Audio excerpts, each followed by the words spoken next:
Welcome back to the 10 Steps to Start Acting in LA. We are on Step 1.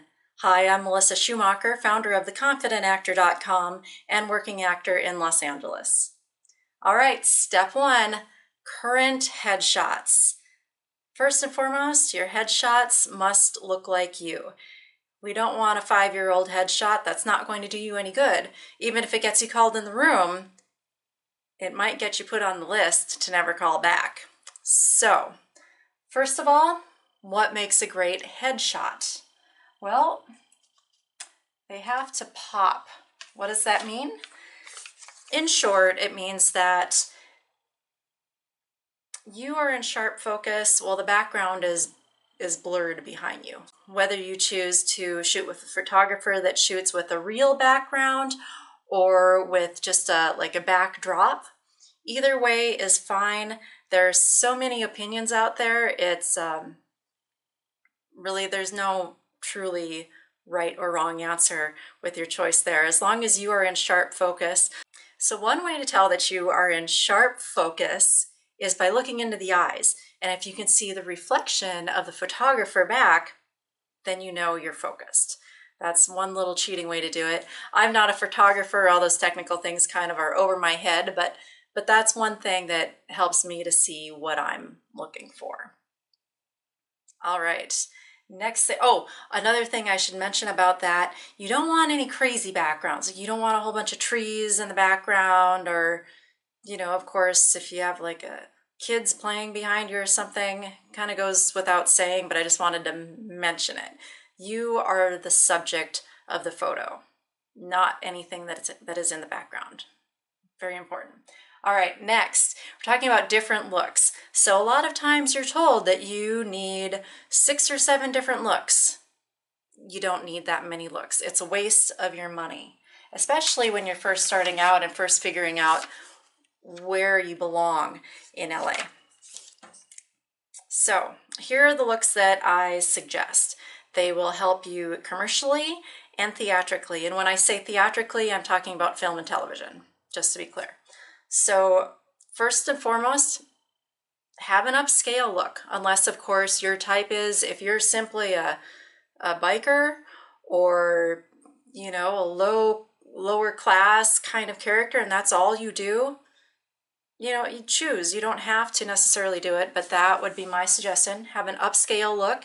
It could be a nice business casual look. It could be your office attire, depending if you would be the type of person to be playing more of a secretary versus a CEO. Just think about what you're going to be playing and have one look that goes with that. All right, let's talk about a casual look. When you're thinking casual, think about the boy next door, the girl next door, your casual mom, casual dad. Now, those looks can cross over between commercial and theatrical. It's not a big deal. Those are the 2 that you need. Optional, if you've got another look that is different, for sure, use that. If you have like a really great biker look and that's your vibe, or if goth is your thing, absolutely have that look. But you really don't need any more looks than that. It'll save you a lot of time and money at the end of the day. Next, makeup. Do you do your own makeup or do you have an artist to do it? That's a personal preference. One thing that I suggest, if you are going to have a makeup artist do your makeup, make sure you know their work. Make sure you know that they will get you what you need. That if you need a more natural look, they're not gonna make you really glamorous. As long as they'll listen to you, fine, have them do it. Keep in mind, you need to be able to recreate whatever it is that they do in your headshots so that when you go to your audition, you're gonna look the same. That's what you're gonna look like. So my preference, I do my own makeup in my headshots. I've been doing that for a lot of years and it works for me. When I first started trying to figure out what to do with my headshots, everything was so stressful that it really did help. There was one photographer who was also a makeup artist, so she would do my makeup for me and it actually helped to relax me and I felt good and I had a better shoot. So it's something to keep in mind. If your headshots are stressing you out, having a makeup artist can help to alleviate some of that stress, because then you don't have to worry about it. But totally your preference, and don't let anybody tell you that you can't do it the way you want to do it. So important to remember. All right, finding a photographer. That's tough. It's not always the easiest feat. What I suggest is you start researching. Research headshot photographers. If you know other actors in town, by all means, ask them. Ask them who they use. Ask them if they have any recommendations. And then as you start coming up with photographers, whether you're just Googling them or you're finding ads, whatever it is, then start researching them. Going on their website, going on their social media. A lot of photographers now have examples of their portfolio on their Instagram, on their Facebook. It's really easy to get on there and see what their shots are like and check it out. See if their vibe fits your vibe. See if you like their style, if you like what it looks like, where they're shooting. You know, if a photographer shoots downtown, but you really get nervous and freaked out by downtown, don't go shoot with that photographer, because you want to do everything you can to make yourself have an enjoyable, relaxed day so you get the best shots possible.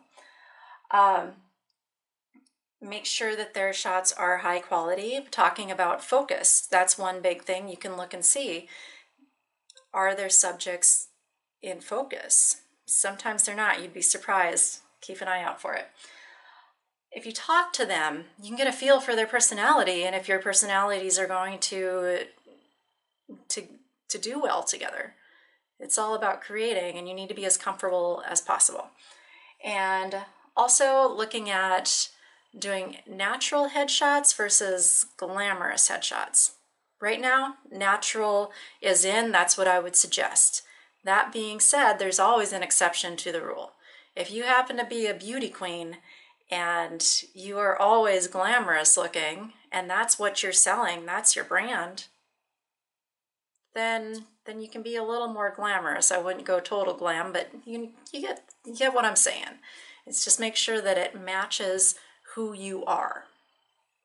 All right. Last but not least, my favorite, how to save a little money. Number one, once you're on LA Casting and you have your profile set up, you're good to go on there, there's a resources page. You can find all sorts of deals for photographers, classes, all sorts of services that actors might need. So definitely check that out. Usually there's a discount on there if you book through that link that they have on LA Casting. A great place. Another place is sometimes even in the breakdowns on LA Casting or Actors Access, there will be photographers that'll put out breakdowns for certain types of people that they need to fill out their portfolio. And you will get headshots in exchange for them being able to use your photo. You have to keep your eye out for it. They don't come along all the time, but it's always an option to keep your eyes open for. Craigslist, sometimes you'll find ads like that. I caution against Craigslist because you don't know where you're going. If you do answer an ad on Craigslist, I would definitely say bring a friend with you just to be safe. Probably it's fine, but just to be safe. Another favorite way that I have found some really great photographers is Living Social and Groupon. They put their deals up just like anything else that you've gotten off of Groupon or Living Social. They'll have a deal running and you just buy it and then you go and schedule your appointment. But I would caution on those. Sometimes they're new photographers. Sometimes their work isn't as good a quality. Sometimes it's fantastic. So just make sure you do your research before you buy the Groupon. But you can definitely save a lot of money that way. All right, that pretty much wraps it up for getting your current headshots up to date. Some tips for that. Up next, we've got step number 2. We will be talking about having an updated resume. All right, thank you. And if you found this information helpful, be sure to like and comment below. And again, if you haven't signed up for notifications when videos are posted, make sure you do that as well. Thanks so much. Have a great day.